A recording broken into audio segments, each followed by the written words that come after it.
introduction. All right, thank you, Lori. Yeah, so it's my honor to introduce Rachel Weston Rowell tonight. Rachel's an engaging and inspiring leader who's passionate about helping organizations transform so they can not only survive, but they can shine in their markets. She spent nearly 20 years immersed in different coaching engagements across various industries. She coaches executives, leaders, and teams. I personally had the pleasure of working with Rachel at Rally Software. Rest in peace, Rally. And I've seen her be an inspiration to some of the most talented coaches and facilitators that I've ever met. So I know if she can inspire and teach that group something, then we've got a lot to learn from her tonight. I'm really excited to hear what she has to say. So Rachel, please take it away. Thank you so much. Yeah, and thank you for inviting me in. This is what a cool thing to mash up a couple cities. This is like those things, I mean, nothing is worth people losing their lives, but the silver linings we can try to put on the pandemic are things like this, where we get to be creative and innovate and find new ways to connect with people in challenging times. So this is super cool. And I'm just really delighted that you guys invited me to do this. So yeah, we're going to talk about the power of questions. I'm going to share my screen, hopefully with really good results. Go into presenter mode, present first, see how that works. All right, here it comes.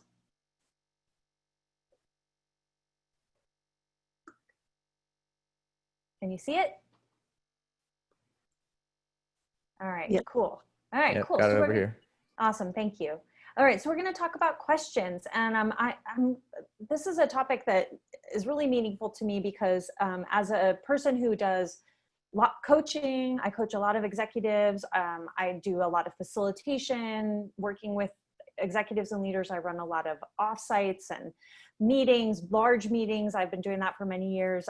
And so I do a lot of facilitation, and I'm also an educator. I've been a CST for many years, and I teach a lot of classes. And in all of those environments that I'm in, I'm thinking all the time about how I'm using questions and looking for better ways to make my questions more powerful. And so I thought about how could I share some of those experiences and insights with you. And so I'm excited to bring this to you and hopefully give you guys some new tools in your toolbox that can help turn your questions that you inevitably need to leverage in these different situations into something much more powerful. Stephen already gave me a great intro. Thank you for that. Just a little more about me. I'm actually a Colorado native. So obviously another celebrity from Colorado, what? I know, I wasn't even on the list, it's so weird. I have my own company that is so creatively called Weston Rowell Consulting. So I have a question for you guys, and I'd like you to put your answer in the chat. And that is, what is the worst question you have ever been asked at work? Keep it PG, please. Put it in the chat. What's the worst question you've ever been asked?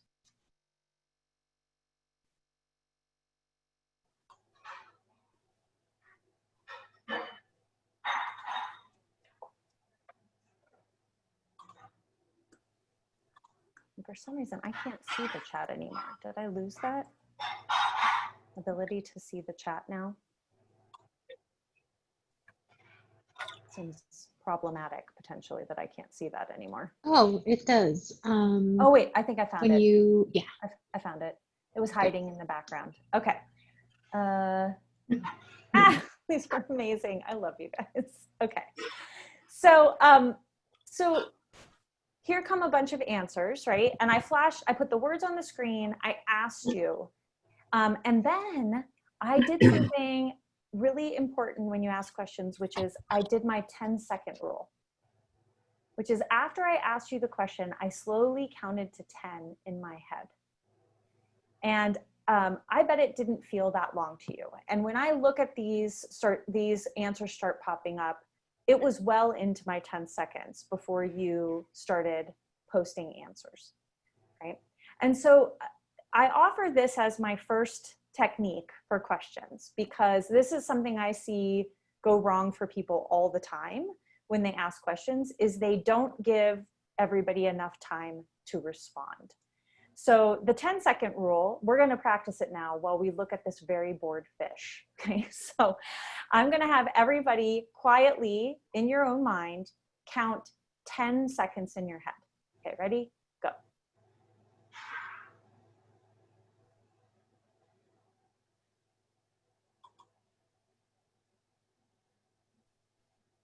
Okay, that was 10 seconds. That feel long? Did that feel like a long time to be quiet? Did it feel like that long when I asked you the question about what's the worst question you've ever been asked to work right now? No, it's the same amount of time. So what's happening in the longest 10 seconds of your life, right? When you're the person asking the question, that 10 seconds feels like forever, right? 10 seconds of like uninterrupted silence feels like forever. But what is happening there is you are allowing other people that gift of the same mental space that you took when you formed your question, right? So you got to give them the same time that you took to be like, well, what am I going to ask, right? So that's the first thing, is just the gift of reciprocity. But then the second thing they're doing is potentially maybe taking what's a very complex thought and putting it to a coherent statement, right? Like, I asked you something fairly emotional, the worst question. So you might have an emotional reaction. You might be remembering something. Now you've got to put that in words, right? So there's some work to do there. Maybe you're thinking about risk, right? I said, keep it PG. So now you're like, wait, could I put that question here? Is that going to be uncomfortable? You know, is this an okay place to do that? You're having your own reaction to this question, wondering what to do with that, and just generally sense making. So we think about all the things that are happening. I mean, our minds are fast, but when we're trying to do all of these things, 10 seconds is not a lot. So if there's just one thing that you take away from this about how do you make your questions more powerful, it's the 10-second rule. Just give people time to respond. And I fall into the trap sometimes too. It's hard because it feels long, but I see all the time in meetings where people will say, you know, okay, so I think the decision is X. Does anybody have any questions about that? Okay, let's move on, right? And it's just like that fast, and people are still like, wait, what just happened? So we want to give the gift of time. Okay, so I do want to go back and actually not ignore your questions and look at, yes, somebody said it seems even longer on Zoom, right? Because you're just sitting there like staring into the void. Like, wow, that was the longest thing. But let's look at the questions people ask. And these, I mean, there are lots of very, what I would consider worst questions in here. So when we look through this list, what is it about these questions that makes them the worst? What do you observe when you look through this list in the chat?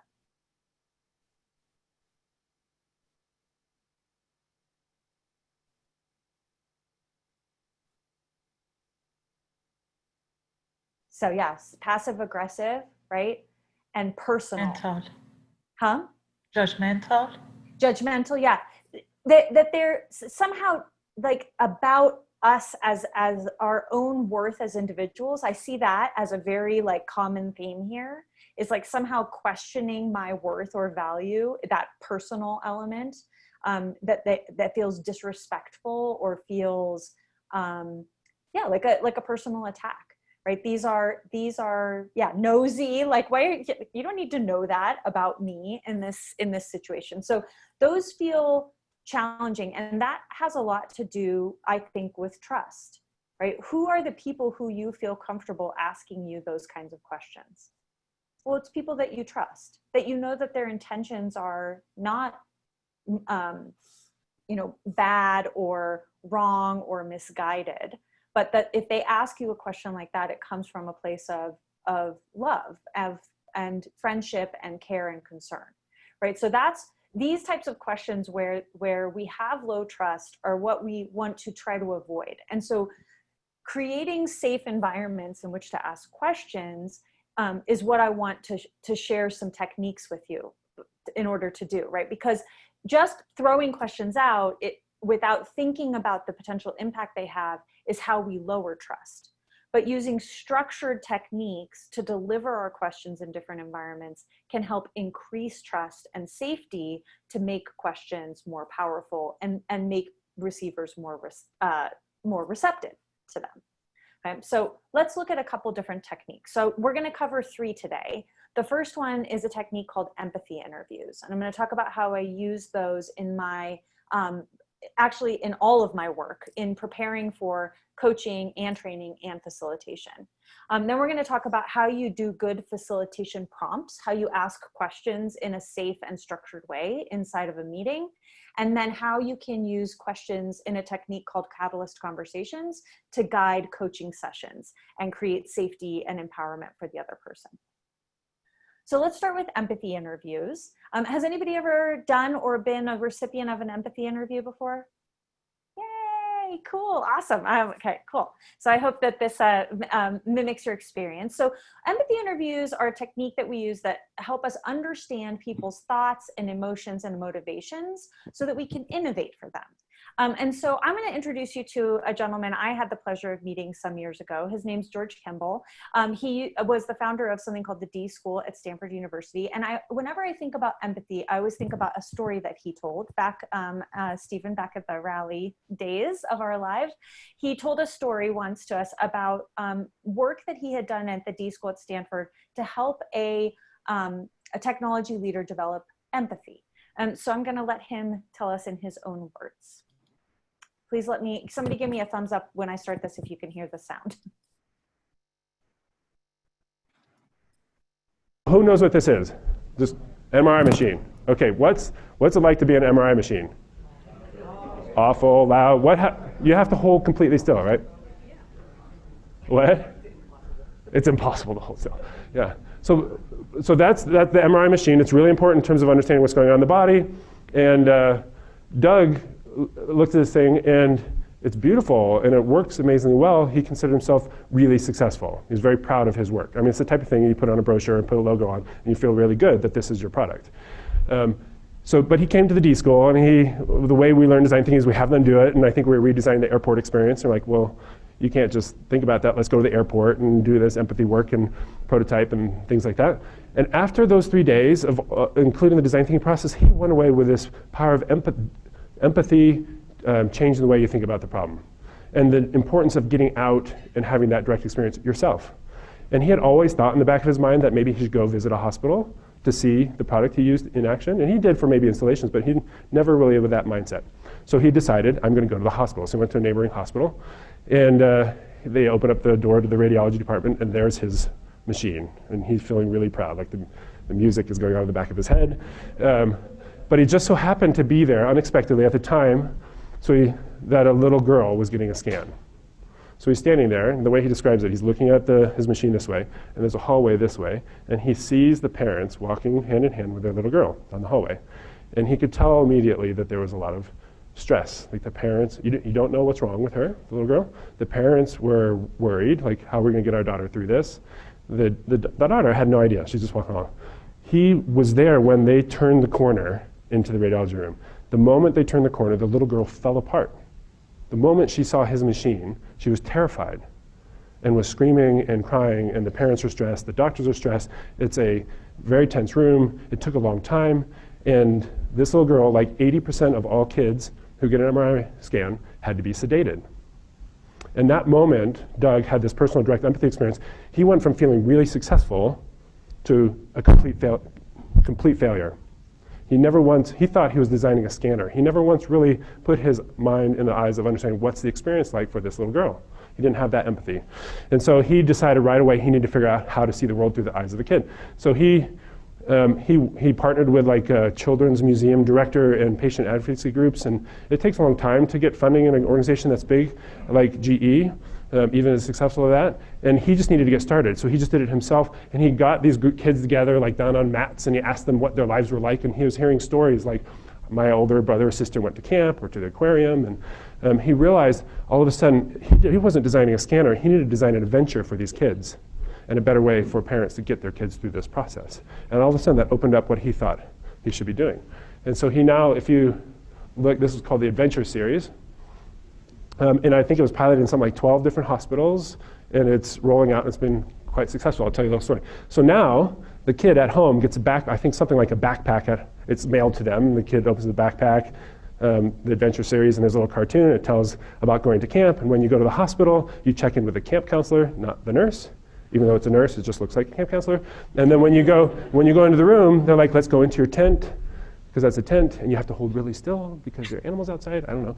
And then instead of the kids saying, so why are you leaving to go behind that glass room? Instead of the technician saying, well, it's dangerous in here, I'm going to go hide behind that radiation-proof glass, they can say, you're in your tent, I'm going to the camper. Right? And so the kid is now in this experience of I'm going to camp, and they know what going to camp is because they've experienced it with the kids. And with nothing more than the type of quick prototyping of the type of decals that go on the sides of buses, he was able to create this whole experience. And then he got the hospital just to fund it, to demonstrate that it worked. And then it's just started to roll and gain momentum within GE. Now GE Energy is asking him to teach them how his team has worked. It's just, in terms of statistics, I believe the sedation rate has gone from something like 80% to almost 0. I can't give a specific number because I think that's called a medical claim, and you guys are still doing the research to do that. But they're getting better scans with no change in technology, but now the kids are holding still. The patient satisfaction rate is up 99%. The throughput in the hospital is up like 7%. It's pulled a significant amount of new business into GE that they didn't expect before, because these things would be in contract negotiations for like 3 years on the service agreement level. And now the hospitals are like, well, who has the adventure series? We'll just take that. All right. So a wonderful story, if you haven't heard that story before, about the power of empathy. And so what the D School was really doing was innovating on this idea of when we design, right? He talked about this concept of design thinking. We should design from a place of empathy. We shouldn't design from a place of like, we have technology and you want it, but a place of understanding and having empathy for the people that we work with. And I'll just share, because I think it's cool to see. Here, I pulled this off of the current GE website. So this is like the most recent versions they have. And these are a couple examples of the adventure series MRIs that they create. And so you can see what he was talking about. I've seen that. Yeah, aren't they cool? With the like pictures and the decals, and it's just, I mean, what a wonderful change for children. And he discovered this through empathy. And so I share this with you because empathy interviews are a practice that come out of the design thinking kind of playbook. It's one of the things that you do when you're trying to gain empathy. But you might be thinking to yourself like, okay, Rachel, but I'm not a product designer, right? Like I don't design MRIs. I don't, maybe I don't design software. Like how will I use this? But we are constantly designing. We are designing all day long. We design meetings. We design organizational transformations. We design teams, right? Processes, metrics, structures. You are, depending on what you're doing in your organization, you are a party to design day in and day out, and a lot of human-centric design, right? Like you can't get more personal when it comes to work life than the team makeup that somebody is a part of. Right? These are the people they're going to spend all their time with. So we are designers. And so I think us thinking about how empathy practices come into that work really matters. And the questions that we ask people to gain empathy are incredibly powerful. So before you design, whatever it is, a class, a meeting, right? A conversation, if it's high stakes for me, I'm going to do empathy interviews. And what that looks like is I schedule a 30-minute conversation with as many of the people who will be impacted by the thing I'm designing as possible. So I'll use example of, I do a lot of executive offsites. I will interview all of the executives who are going to be at the offsite. I have a set of questions designed in advance, and best practice, if you can do it, is to have a pair. Have somebody come with you, or in this virtual world, join the call to take notes, because you want to take a lot of notes. You try to capture as many of their words as possible, not your interpretation, so that you can go read through it later. And it's just easier if somebody else takes notes while you're asking the questions. I don't always get that, but if I can have it, it's what I want. So I set up these interviews, and when I'm interviewing for empathy, I have a set of actions that I'm trying to accomplish. So one is I'm looking for stories. I'm asking questions in a way that encourage storytelling. I want to hear about their experience. I want to hear about what they're doing, and try not to suggest answers to your questions. That looks like saying, what would be really good if everybody could get aligned around these strategies, right? Like, well, I've just told you what I want to hear. Right, so you want to open more open-ended questions, like, tell me about the last time you guys. Hi, I'm Brad Callan. In this video, I'm going to show you how anyone can. Somebody's got some good noise going on there. Can you still hear me? Okay, cool. So don't, and then as we talked about with 10-second rule, don't be afraid of silence, right? It's okay to ask somebody a tough question or ask them to tell you a story. They might need some time to think about it. I like to look for inconsistencies. They said this, but then later they said that. What does that mean? And how can I connect these two things? Nonverbal cues are really important, obviously harder in our virtual world, but that's why video is so powerful.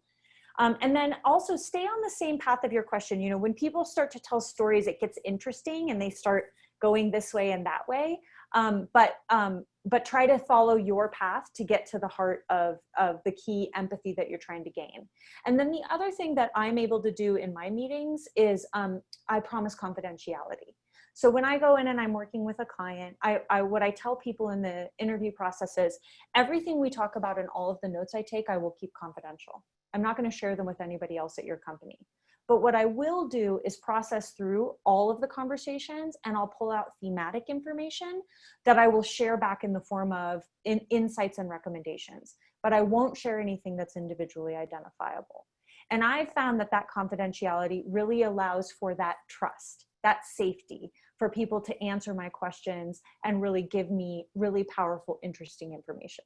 I'll also tell you that, especially with executives, a lot of times they're like, oh, I'd say everything I say to you in front of anybody else. Like that's some sort of, it's a defense mechanism that you have to declare that. But I still think confidentiality matters.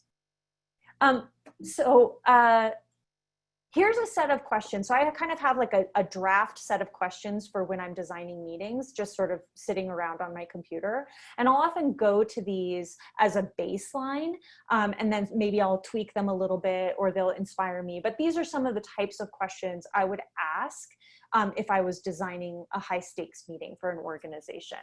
And you'll notice a lot of what, because I'm trying to get stories, right? So like, what's not working well, right? Help me, give me a story, give me an example, right? And if they say like, well, what's not working well right now is, we're all out of alignment. I'll be like, okay, give me an example. Tell me about what that looks like in your company, right? So these might be the first question and then I might follow up. And you'll notice at the end, I always ask, what else should I know about that we haven't discussed? Because sometimes people are holding on to a little nugget and you just didn't get to it with your questions. So after I ask my questions and I finish all my interviews, I process the information. And what that looks like for me is going through all of the answers. And remember, I've tried to record as much of their words as possible. And I go through their answers and I look for themes, I look for outliers. Sometimes they're interesting information in one person saying something and another person having an opposite response, confusion or friction. And what I'm trying to do often when I'm looking through this information is what I call diffusing bombs. I know that's a bit of an aggressive language, but have you ever been in a meeting where somebody comes in and drops something into the meeting, some upset, some problem, something unexpected, and it blows up the meeting? Anybody ever had that experience? And the whole meeting is just like shot now because this person blew it up. So that's what I mean when I say diffuse bombs. I'm trying to gain empathy for people so that I can set up the meeting so that those things don't blow it up, right? It's not that I don't want to talk about them. In fact, I'm deeply interested in those very important conversations. But if we show up unprepared for them, that's what blows up the meeting. So I'm looking for this information so that I can then go back and say, hey, there's a really important conversation that we need to have, and here's why, and here's how I recommend that we prepare for and have it. So you can see an example here of some processing. So I asked some people like, what would we need to walk out of the meeting with for you to feel we were successful? So this is sort of getting people to kind of fast forward, like what's it look like at the end?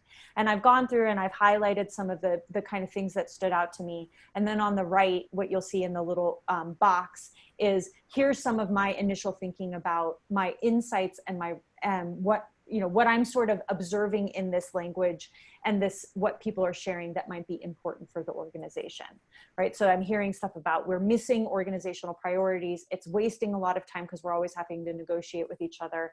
And we're on this in the land of the pandemic, we're on this 3-week replanning cycle and it's just burning people out, right? We need longer term plans. And so then I'm going to take that and make some recommendations. Once I go through and process, that is when I put my recommendations together. These are recommendations that I'm taking to my meeting sponsor or my team lead or leadership, right? Depending on what I'm designing, why I'm doing empathy interviews, I'm taking this to them and saying, here's what I recommend. So now I'm stepping more into kind of a coaching position at this point. It's a combination of observations and insights, and I'm often offering them options. Here are your choices. So this is a set of recommendations I had from a meeting I recently designed. And what I had heard from people was a lot of concern about stakeholder alignment, right? They're like, if the stakeholders aren't in the meeting, if they're not there, we're worried they're going to override us later. We're not sure who has authority. It's really unclear, like, who gets to make these final decisions.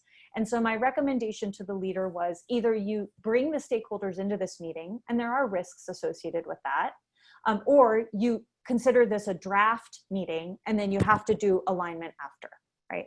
But this was not even a part of the consideration that this leader had for this meeting until we had these empathy interviews, right? So I've diffused a potential bomb, and I've helped this leader gain some empathy for his team, where they're feeling like, wow, our stakeholders are out of alignment with us, and that's stressful and that's causing challenges.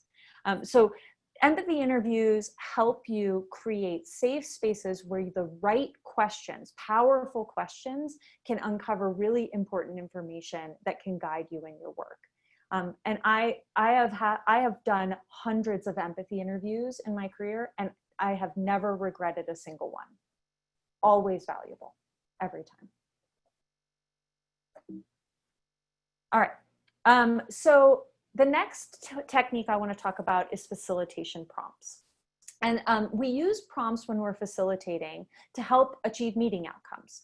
And we do that by making sure that we ask clear and relevant questions, right? So I want to show some techniques for setting yourself up as a facilitator. So I guess the one question is, like, how many people ever get to run meetings?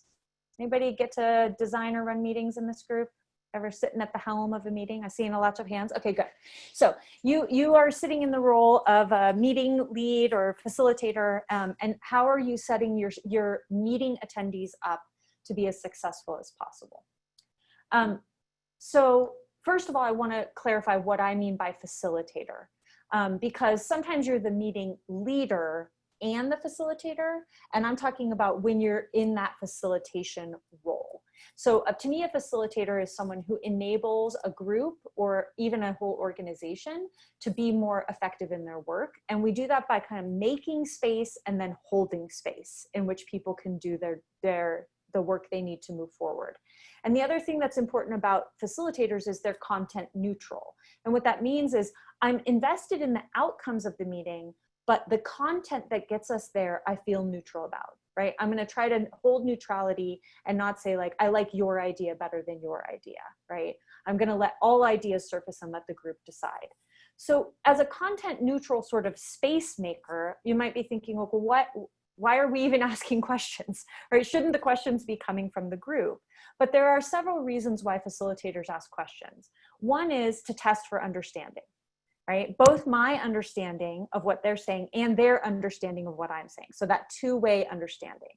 We also ask questions to test for readiness to move forward, right? Is it time? Are we ready to move to the next step in the agenda? And then finally, to elicit responses. So let's look at how we can formulate powerful questions as facilitators to do each of these steps. So when we're testing for my understanding, when I'm trying to figure out, did I get what that person said? I think, the old standby of reflective listening or paraphrasing is hugely powerful here, right? This is taking my words and saying back to the person what I thought they said. So, you say X and I say, I think I heard X. Is that what you mean? That's powerful just in terms of making sure you're understanding. But I also find that when I ask those types of questions, sometimes people hearing their own words repeated back to them helps them realize that they weren't totally clear with what they meant, right? It can be a gift of clarity that you give somebody where they can say, oh, actually, what I really meant was X, right? Because we're not always paying attention to our own practice in the moment or our own words in the moment. The other is to acknowledge feelings. you know, we are emotional beings, and in high stakes meetings, it can be stressful. And so people will sometimes bring up topics and you can sort of sense an emotional response from them. And I think, again, if you've created a safe space, naming that and asking the person if that's what's happening can be really powerful. So you can say, wow, it sounds like you're feeling really frustrated about this.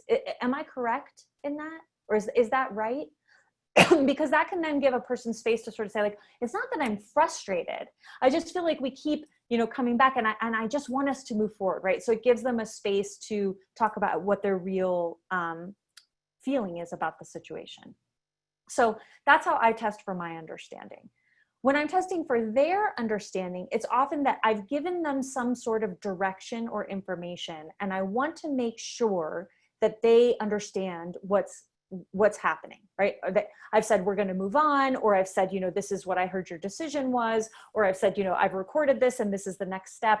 And I want to make sure that they understand that information.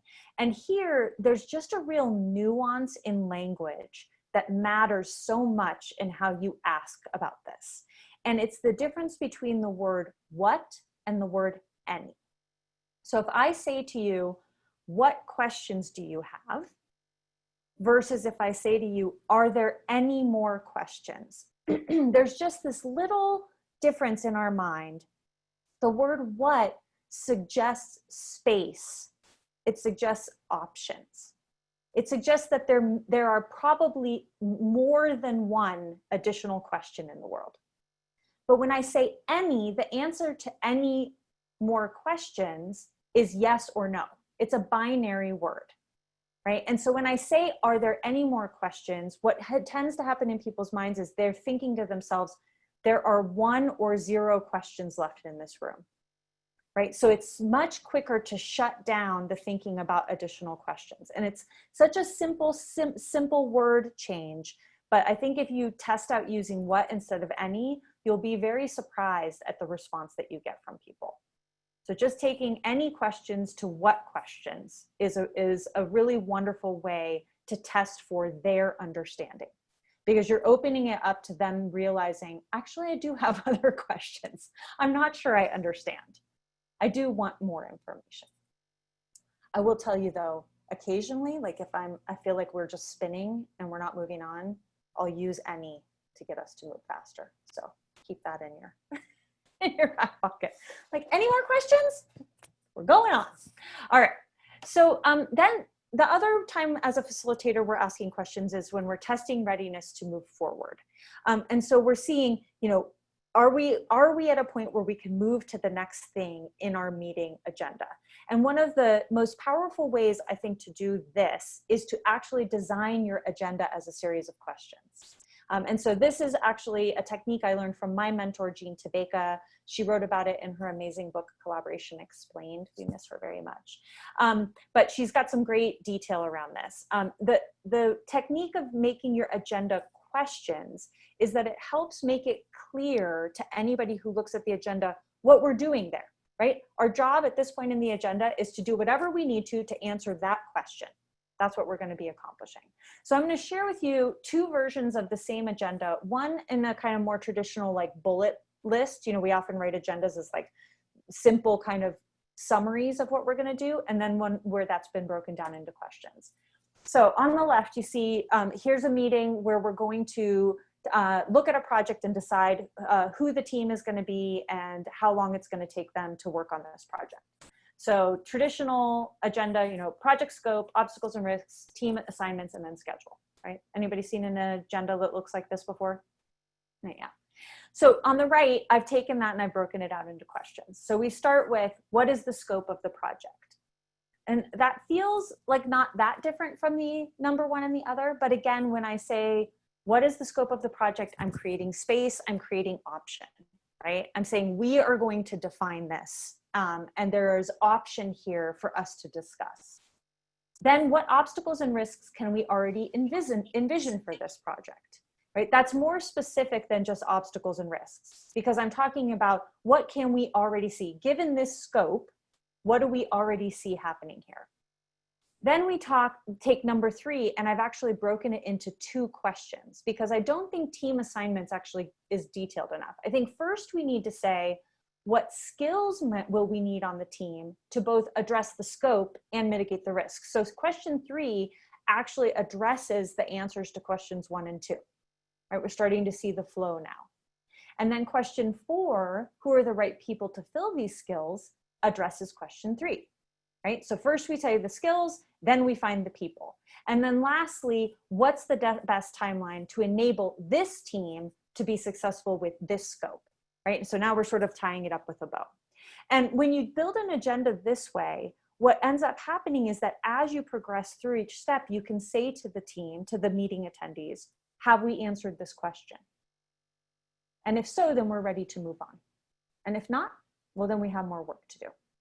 So a really powerful way to use questions to test readiness. I also find that when I build my agendas this way, people feel more taken care of. They feel safer, they relax, they understand more what's going to be happening to them in this meeting, and it makes it easier for us to prepare. We know more about the pre-work that we'll have to do so that we're ready to answer these questions.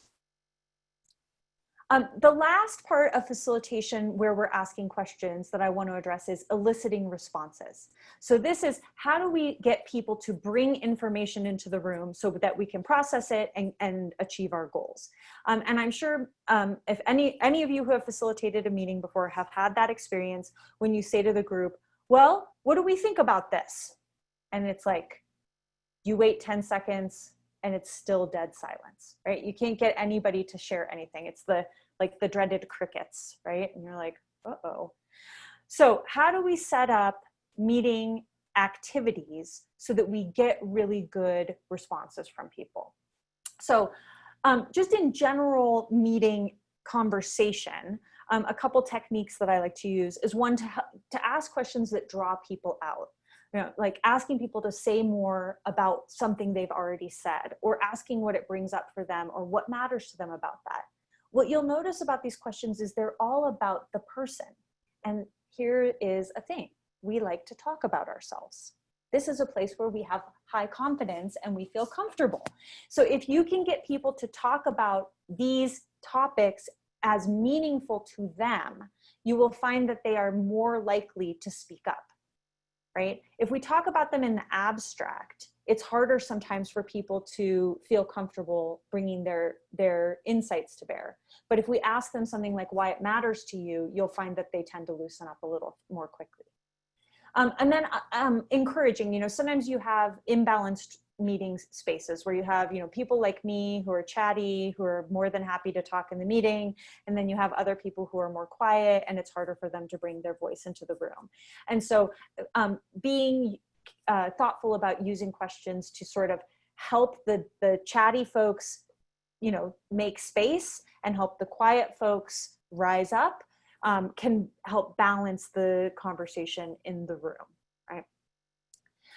In addition to that, I really think it's incredibly important to be very thoughtful about how you structure activities in a meeting, right? How are you designing your meeting to make the best space possible for people to answer the questions that need to be answered to achieve the meeting outcomes?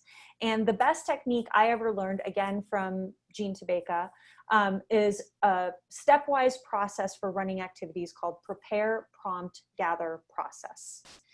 We're going to focus on prepare and prompt here because that's where the questions live. But just as a flow, prepare is setting up the mechanics of an activity, like how are we going to do this work? Prompt is the question we will be thinking about. Gather is doing the work, and then process is what do you do with the information. So, you know, we're going to brainstorm using stickies. Here's the thing we're talking about. Stickies go onto the flip chart, and then we group them, right? That's sort of the flow that we're looking at here. But let's focus on prepare and prompt. So a lot of times I see in meetings, facilitators, including me, end up with what I call a prepare and prompt mess. It is a spaghetti tangled mess of confusion for your meeting attendees. And it can sound something like this. So we're in a meeting and we're talking about this team that we need to put together for this project. And you realize as the facilitator, oh, we're just sort of talking all around, lots of ideas. Let's get organized, and we're going to do some brainstorming so that we can get these ideas documented and figure out what to do next. And then what you tell the team next sounds something like this, like, great. Okay, it seems like we have a lot of ideas about this team, and you've been talking about the team and the team skills and focus and some other things. And so it feels like we need to get a bunch of ideas out. So let's do some brainstorming. So it looks like we kind of have a big group, like 20 people. So maybe groups of 3 to 4, and you can write your thoughts about the team on stickies, or actually you could just write them as notes on a flip chart. I don't really think it matters. Well, actually, now that I think about it, we should probably use stickies so that we can like move them around and group them later. And don't forget to use a Sharpie. Remember, when we write on stickies, we use a Sharpie. Oh, does anybody not have a Sharpie? Okay, hold on. I'm going to go get you one. Rummage, rummage, rummage. Okay, when we're done, we can discuss what you think. All right, brainstorm. And everybody's like, what in God's name just happened to me, right? And then suddenly some brave person raises their hand and they're like, how long are we doing this for? Oh yeah, I forgot to tell you, let's do it for like 7 minutes. And then some other person raises their hand and they're like, but what are we brainstorming about? Oh, right, we're brainstorming about the team, right? So, and I will acknowledge, I have done this before. I'm sure many of you have. Anybody ever been the recipient of this prepare and prompt disaster, this mess, right? And we leave the poor meeting attendees completely confused and lost as to what they're even supposed to be doing. So let's talk about how do we structure this and ask questions, set people up in a way that they can actually move forward successfully in what is actually a fairly complex process that we're asking them to go through. Because what we want to avoid, I think about the prepare and prompt mess to me is sort of like when you go to look up a recipe, like all I want to do is make lasagna. And instead I had to read this like recipe writer's life story before I could actually get to like, what are the stupid ingredients and what's the oven setting, right? So we got to avoid this. Like, we don't need all the mess up front. Let's just get to the action, okay?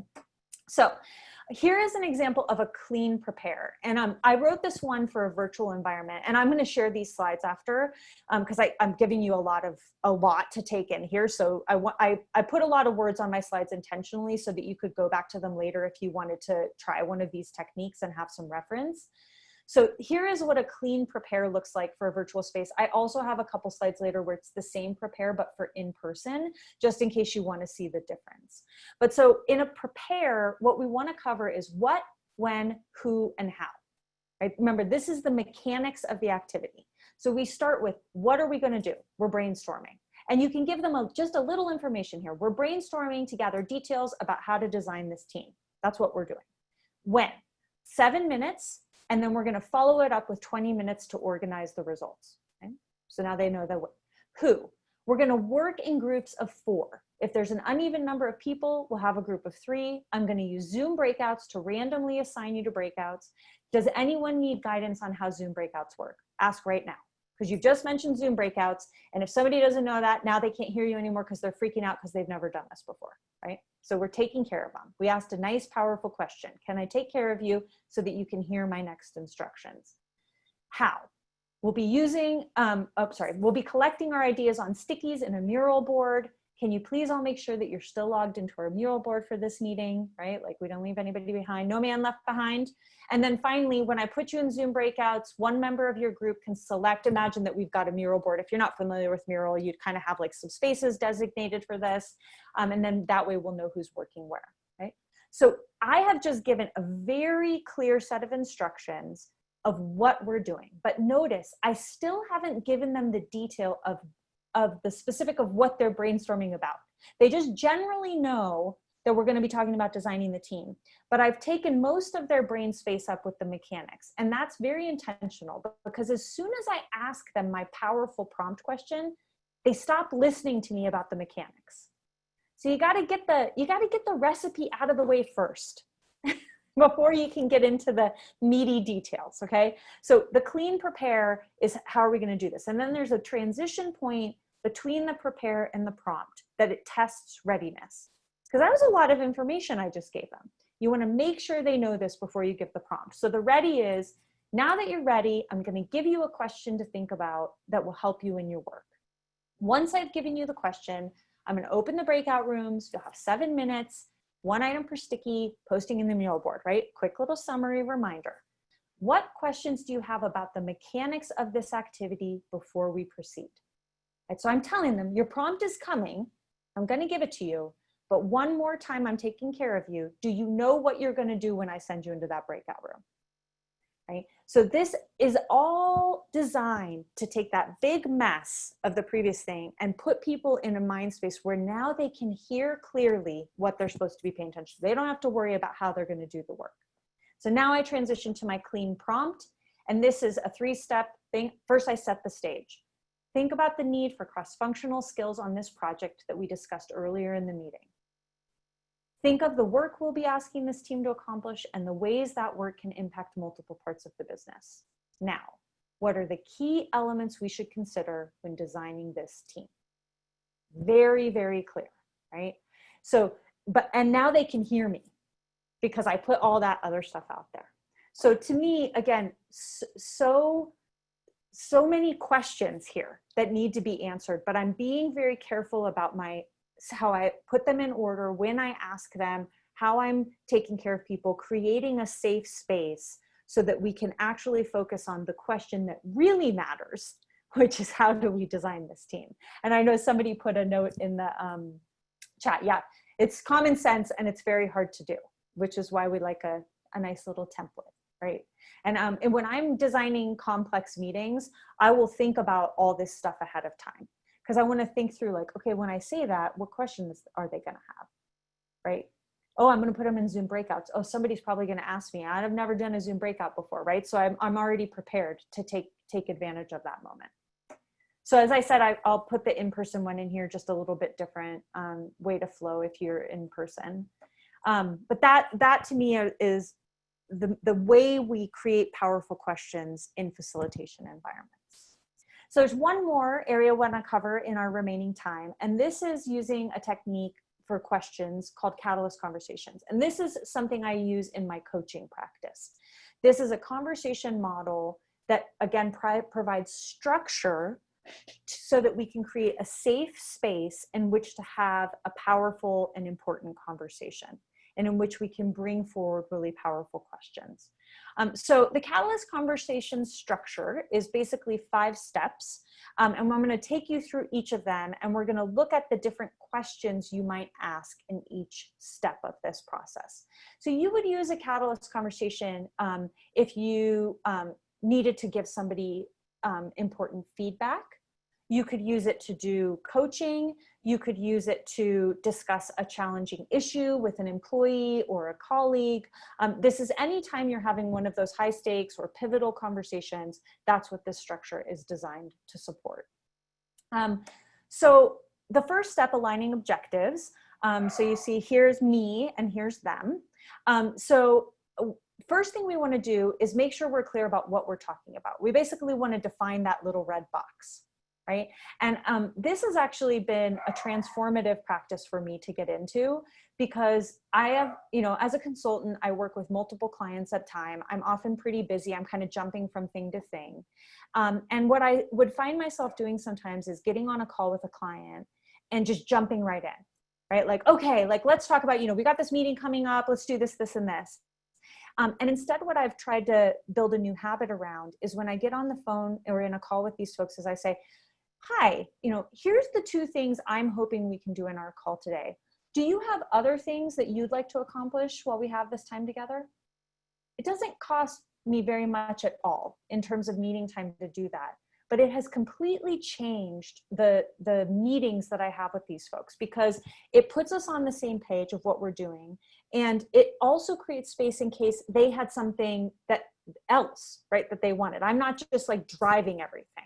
Right? I'm creating space for them. So just that simple aligning objectives moment and asking some good questions right at the start of the meeting is really powerful. So, the example I gave is, what do we both need out of this discussion? But depending on the kind of question, maybe somebody's coming to you with a problem, and you can say, what are you hoping I can do for you here? I think we often make a lot of assumptions. Somebody comes to you with a complaint or an issue, and you think, oh, they want me to solve this. But how many times have you been stumbled by realizing they didn't want you to solve the problem, they just wanted you to listen, right? This is like a constant relationship issue. So clarifying that up front really matters. You know, knowing their urgency around this topic can be helpful because it will help you know how to engage, and also making sure nobody else needs to be involved in the conversation. So some really good, powerful opening questions to set the stage for a really good conversation. So once we've defined that little red box, the next thing we want to do is explore perspectives.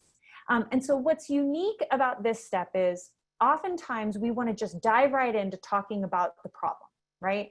Like whatever they said that box was, you know, they're annoyed at a colleague, let's say, right? Somebody comes to you and they say, I'm really annoyed at this other person I work with. I need your help figuring out what to do. Okay. Well, what we want to do is get into that box with them. Yeah, tell me about your colleague. Tell me about the, you know, what's happening. You know, tell me, let's fix this thing. But instead, what we're going to do here is keep our attention on them. We're going to focus on their perspective about this situation. And again, this is about creating safety and creating understanding and empowerment. So the kinds of questions we're going to ask here are, as you'll notice again, we're getting them to talk about themselves. How do you feel about the situation? Not what's happening. How do you feel about it? What have you already tried? Right? How long have you been dealing with this? Why is it important to you? Sometimes I like to set people free. Imagine you could have unlimited money, time, power, whatever. What would this situation look like to you? Right? All of these questions are about the person, not about the box. Right? We're talking about them and their perspectives, not our perspectives about the box. The next step is clarifying understanding. And this is the same thing we were doing with, you know, testing our understanding as a facilitator. We're basically making sure that we heard them right and that we understood their words. And so again, paraphrasing, reflective listening, powerful tools here, checking on, you know, acknowledging feelings, seeing what their emotional reaction is. Sometimes people come to you kind of with a litany of issues. So it can sort of help sometimes to say like, wow, it seems like there's a few things here. You said A, you said B, you said C. Which one of those should we tackle first so that we're not sort of floating around and trying to deal with a whole bunch of things at once? The next step is sharing insight or wisdom. So this is where we're going to now say, okay, I understand you. I understand your perspective. I understand the box. And I want to share something with you that might help empower you to figure out what to do next, or empower us if this is a joint issue. And so what that looks like is maybe sharing a story. You know, wow, you're reminding me of something that happened to me. Let me tell you about that and then see if that relates to your situation. Or let me share a different perspective on that. You know, I see you looking at it this way. I'm wondering about looking at it this way. How does that resonate for you? What's I think important in this step is you are trying to help this person advance. And so you're asking questions that help move them forward. But this is always a step where I want to be really careful about giving advice. And so I reflect back always when I think of advice on a conversation I had with another great mentor and teacher of mine, a man named Christopher Avery. I got to take a series of master classes with him. And in it, he talked about that when we give advice, what we are doing is we are making a power move.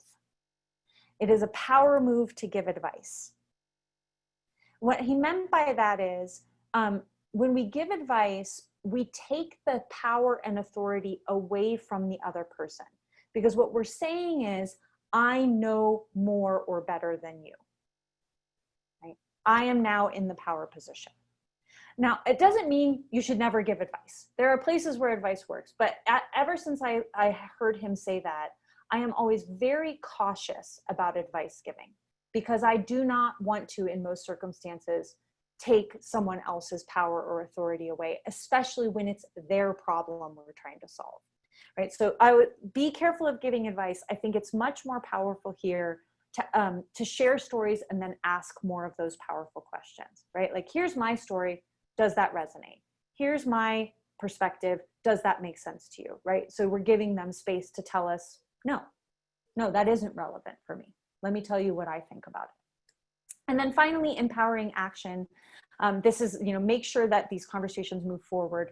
And again, powerful questions here. Is there a way that you can move forward.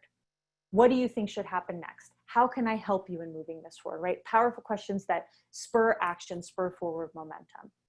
So the catalyst conversation is 5 steps. It's important to understand you don't have to just do 5 in a row, right? Sometimes you end up bouncing around. So you always, start with aligning objectives and then explore perspectives, but you might get to clarify understanding and realize you guys aren't aligned anymore. Like, oh, I thought we were talking about X. So bounce right back up. What are we here to talk about again, right? Realign those objectives, or maybe you get to sharing insights and wisdom and then, want to go back and explore perspectives again. So there can be some cycling in here. The key is that we always want to start with aligning objectives and end by empowering action, but there can be movement within. All right, so I've given you 3 different techniques plus a 4th bonus one, which is the always use the 10-second rule, right? But 3 techniques for structured delivery of powerful questions. Empathy interviews. This is where we're trying to understand the thoughts and emotions and motivations so we can innovate. This is what we use when we're designing for people. Facilitation prompts, questions that we can use to make sure that we can achieve meeting outcomes. And then finally, catalyst conversations. How do we frame conversations and ask questions in a way that informs and empowers people? All right, so with that, I will stop. I know that was a lot of information, but I want to stop now and let you guys ask questions and we can dig into more detail on any of these techniques, or I'd love to hear if you have other techniques for asking powerful questions that would be valuable. All right, I think there's already a couple questions in the chat. Let's see. What about when somebody says, I would like your advice, right? That's a great question, right? Because they're basically telling you, like, if we take my frame of what advice is, take my power away. So when somebody says that to me, like, Rachel, I'm seeking advice, I will actually tell them, I'll be like, I'm happy to talk about this with you, but I will tell you, I am very reticent to give advice. And here's why. And I'll tell them the same thing I just told you. And I'll say, I still give you advice if you want it, but maybe we could approach this from a, let's explore this issue and see what you know and what I know. And maybe between there's some good outcome. So this has been so ingrained in me now that I like, anytime somebody says, can you give me some advice? I'm always like, oh, I don't know. I don't want to take your power away. But yeah, I mean, like I said, there are places where giving advice is absolutely the right thing to do. Just be thoughtful about what you're doing when you take that stance with someone. What else did we have? After someone stops talking, I will try to ask someone first, are you wanting to vent or are you wanting feedback? Yes, I love that, Aubrey, because we don't know. What is the purpose of this conversation? And I think we've all been on the other side of that, where you bring a concern to someone and you might not even know it intellectually yet, but emotionally you may just be wanting to vent and be heard. And then they start jumping in with advice and problem solving and you get really irritated. You're like, no, this was not the conversation I was looking for. All I wanted was, yes, that sounds terrible. I can't believe you had to go through that. What a rough day. That was what we were looking for. Let's see.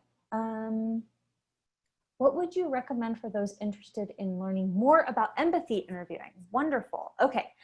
So there are really good resources online from the D School. So if you search empathy interview design thinking or empathy interview D School, it's d.school.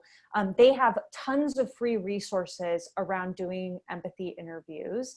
You can also just shoot me an email.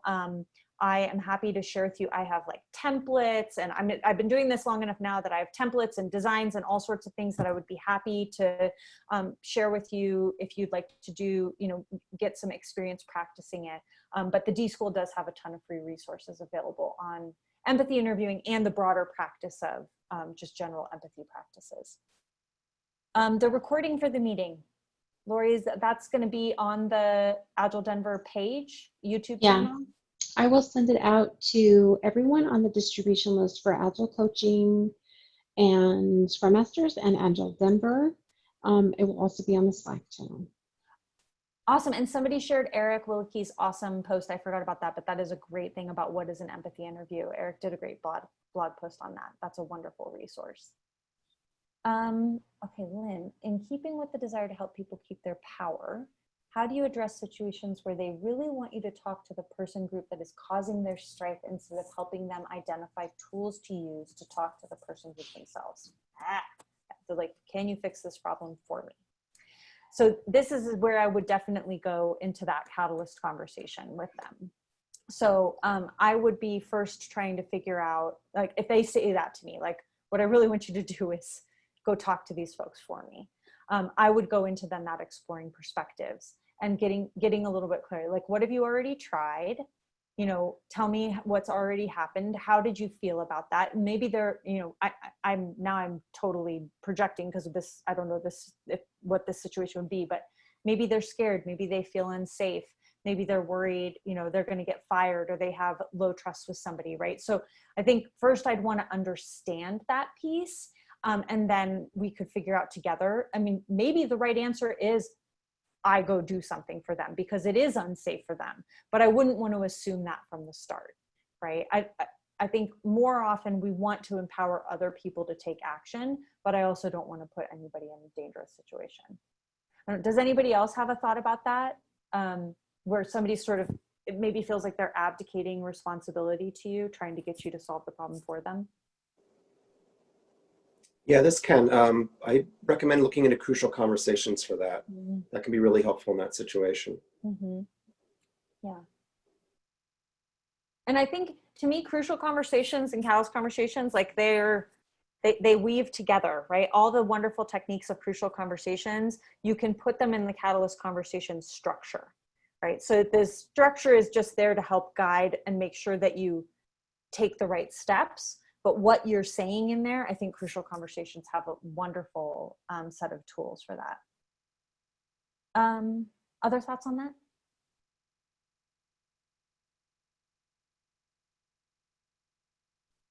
Sorry. Cool. Nice. Let's see, scrolling back up. For testing understanding, the way you mentioned about modifying the questions, I played it in my head a few times and it already sounds great. Nice. Awesome. Yeah, I'm glad to hear that. When using prompts, have you noticed a difference in response using you instead of we in a team setting? Oh, interesting. I don't know if I've thought about that. So I'm trying to think of a prompt. So we have been talking about designing the team versus you have been talking about designing the team. You know, I think I tend to say we, which is obviously inclusive of me, I think because I've been in the room, but that'd be an interesting thing to experiment with. Has anybody played with that?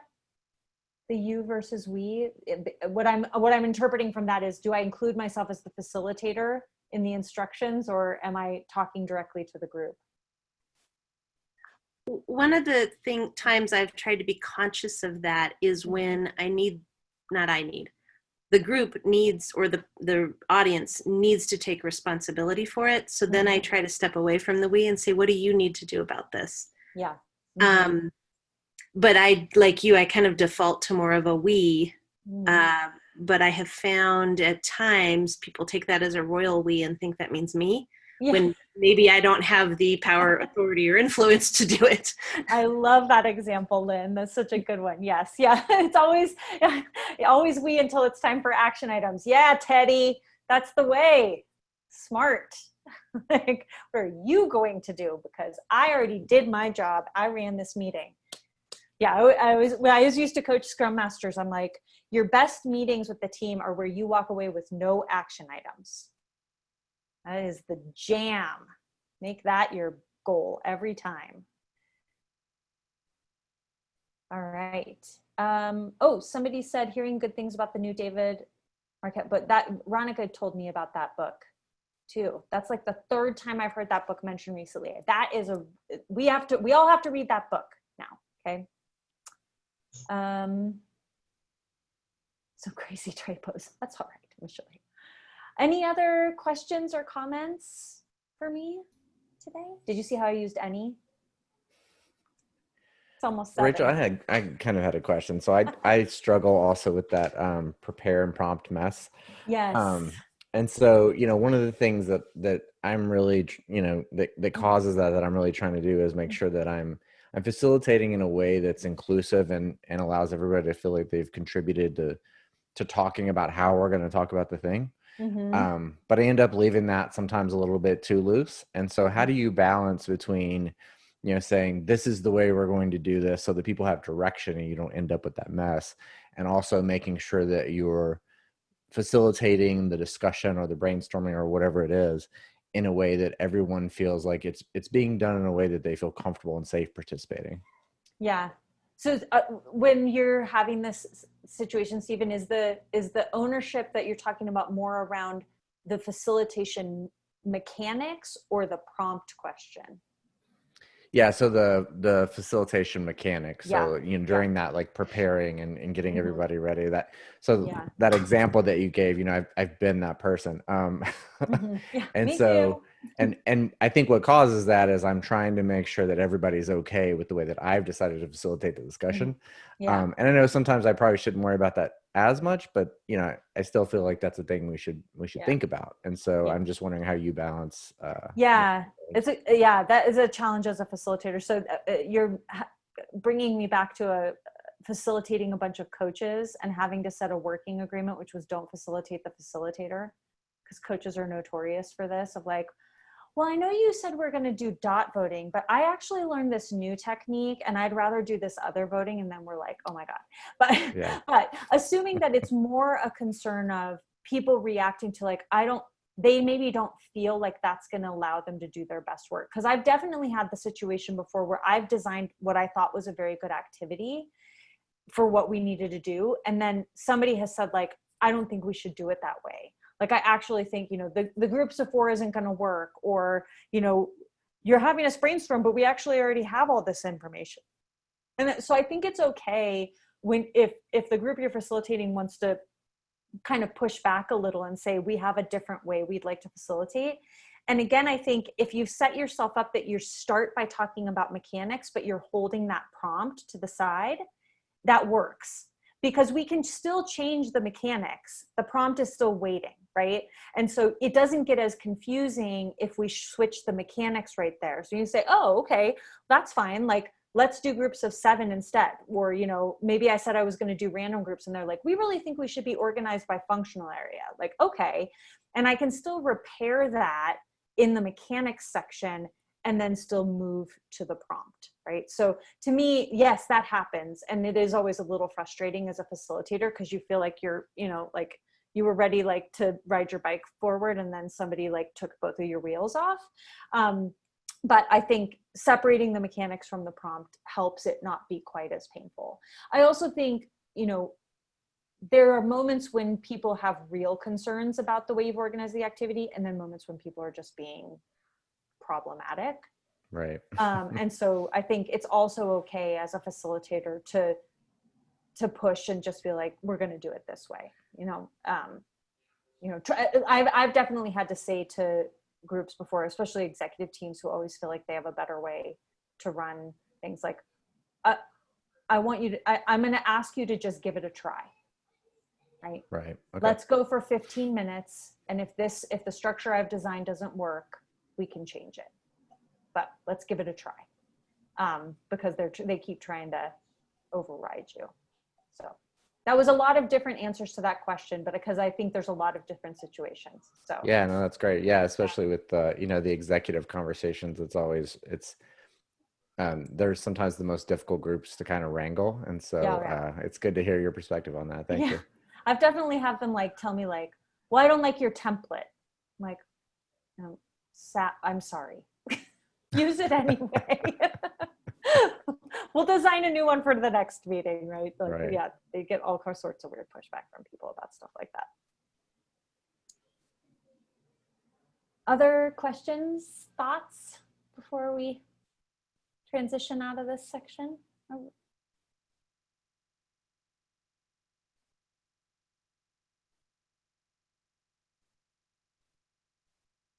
Well, thank you guys. It was wonderful getting to talk with you. Oh, somebody asked for my email, which I'd been smart, I would have actually put it in the presentation here. I'm going to put it in the chat.